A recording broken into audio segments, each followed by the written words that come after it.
Hey, we meet again, and today we are on devotion number 28, and I am enjoying every moment of it. How about you? I hope you do, and if you find it helpful, maybe share with one of your friends or your members of a cell group.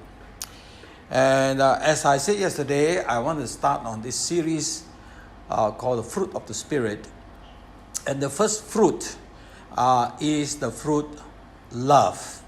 Remember a few things I said, but one of the main things I say is that the fruit of the Spirit is really all in one cluster. 9 fruit, but actually one bunch of fruit. In other words, what I mean is you cannot have one without the other. Now, the fruit of the Spirit, the first one is called love. Love kind of like envelopes everything. If you have the love of God, you are on the right track. But the problem is sometimes we are fallen creature, and it is very difficult for us to really portray the perfect love of God, and that's why it is a lifetime thing of growing and learning to love others as God loves us. You know, a church leader once said to me, that was many years ago, before I became a pastor. A church leader once said to me, he says, "Clement, I love you. It's only that you do not know it." I find it very strange, very strange. What good is there if you love somebody and the person do not know it? Can you imagine you tell your wife, "I love you," but you don't know it? What is the point of love when others do not know it? Remember what I said yesterday, the fruit of the Spirit is not just a fruit within yourself. Just like a tree, when it bears fruits, the tree does not eat its own fruit, isn't it? The tree bears fruits for others to eat. So in the same way, the fruit of the Spirit has to do with our relationship. It has to do with how we relate to other people. And so, if a love that cannot be felt or is unknown to others, is not love at all. So as we talk about love, love has to do with, guess what? Not the heart, but the eyes. Whose eyes? Other people's eyes. That's what love is all about. So that other people can see it. You cannot just tell others, "Oh, I have love in my heart. I have a lot of love in my heart." But then other people cannot see it. John chapter 3 verse 16, a very familiar verse. It says, "For God so loved the world that He gave His only begotten Son." For God so loved that He gave. This is what love is all about.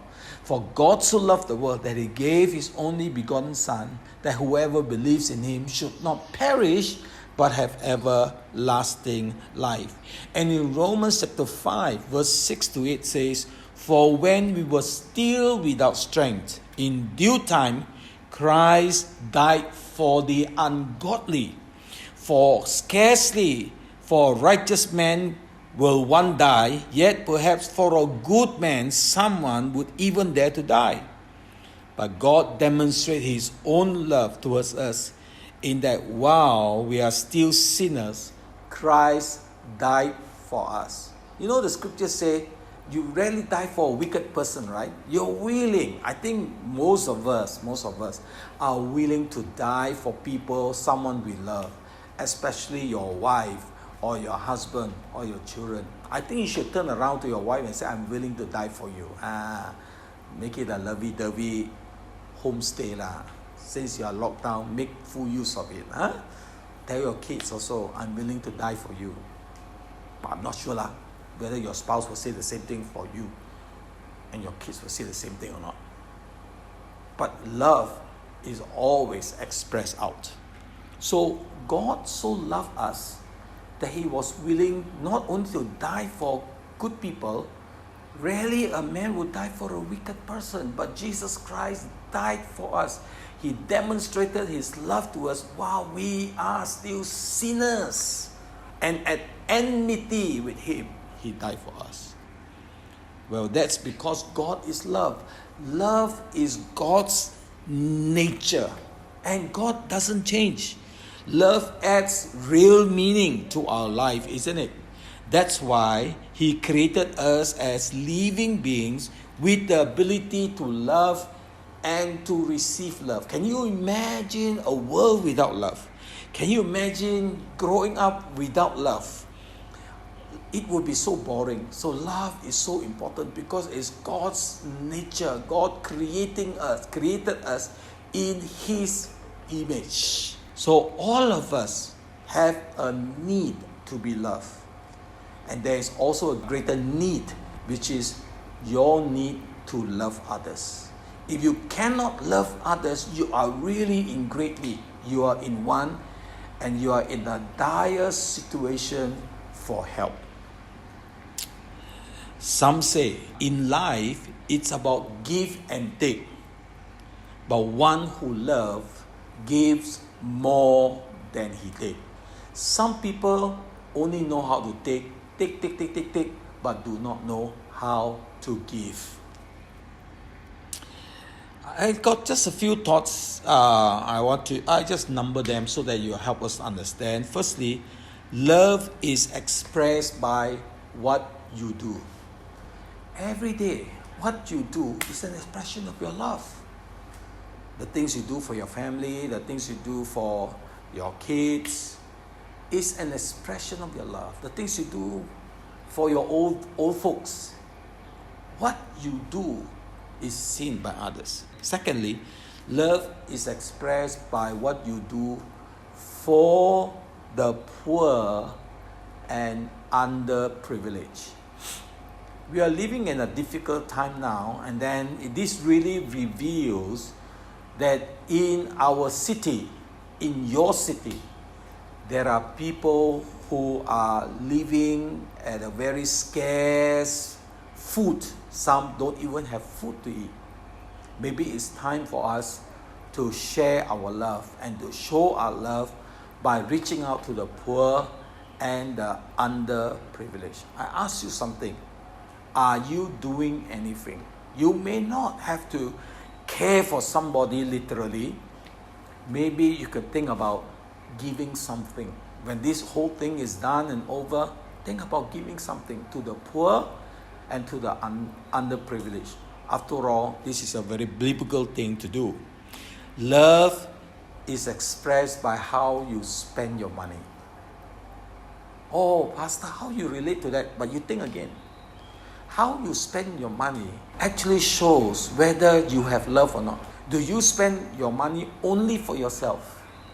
Do you hide your money only for yourself? You hardly have given anything to anybody, or buy somebody a lunch or a meal or something like that. Love is seen by how you spend your money.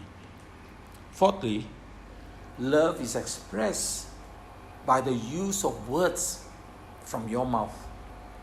Do you speak kindly? Do you speak gently? Are you polite? All these are very, very important. Do you appreciate others? Have you ever appreciated a stranger who may be your the waiter at the restaurant, the house cleaner in the hotel room? Have you ever been nice and kind with your words? This is really a sign of love. Number 5, love is expressed by how you treat your enemy, people you don't like, people that irritate you. Now this is the real test of love, isn't it? Because the scriptures say it's so easy to love those that love us. For so the world do the same. But Jesus said, love your enemy. That will be different from others. And we are not talking about the love of man. We are talking about the love of God. One of the greatest enemy of love is not hate. Some people think hate is an enemy of love. Yes, hate in a sense is opposite to love, but that is not the greatest enemy.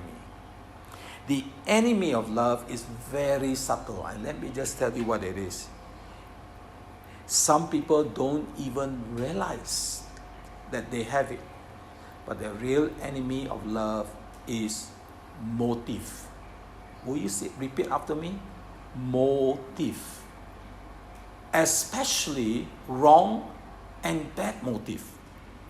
You need to constantly check your motive. Are you doing things to be recognized by men? Sometimes you may want to help somebody, help the poor, but you want other people to know. Is that really true love? To do it so that others can see that you're a good person? You're not a politician, are you? Most politicians are like that. And I'm not afraid to say it. Are you doing this for your own benefit? You are doing good things so that it can benefit you? Or are you doing it to use others? Do you serve others or do you use others for your own gain and for your own benefit? The root of wrong motive. Why do people have wrong motive? It's basically selfishness. It's basically they are mostly consciously thinking about self-benefit. Then very likely many of your decisions, if you're constantly thinking of self-benefit, how can it help me? How can I gain? Then most likely your motives are wrong. And your action and decision that you made in life comes out of a wrong motive. Although your action and your decisions you make may seem to be very loving to others, but God looks at the heart, while men look at the outward appearance. May God help us to understand not the love of man, but God's love, which is unselfish and self-sacrificing. Brothers and sisters, this is the love of God. The love of man is always normally centered on self, but God has asked us to express His love for others. So, my daughter is in front of me. I want to express my love to her. Okay? I want to express my love to her. And I'm going to hug her. Where are you running? Don't run. Oh, I'm chasing her around the house. She's running everywhere. I want to express my love. See, sometimes you want to express your love. Also cannot. Bye-bye.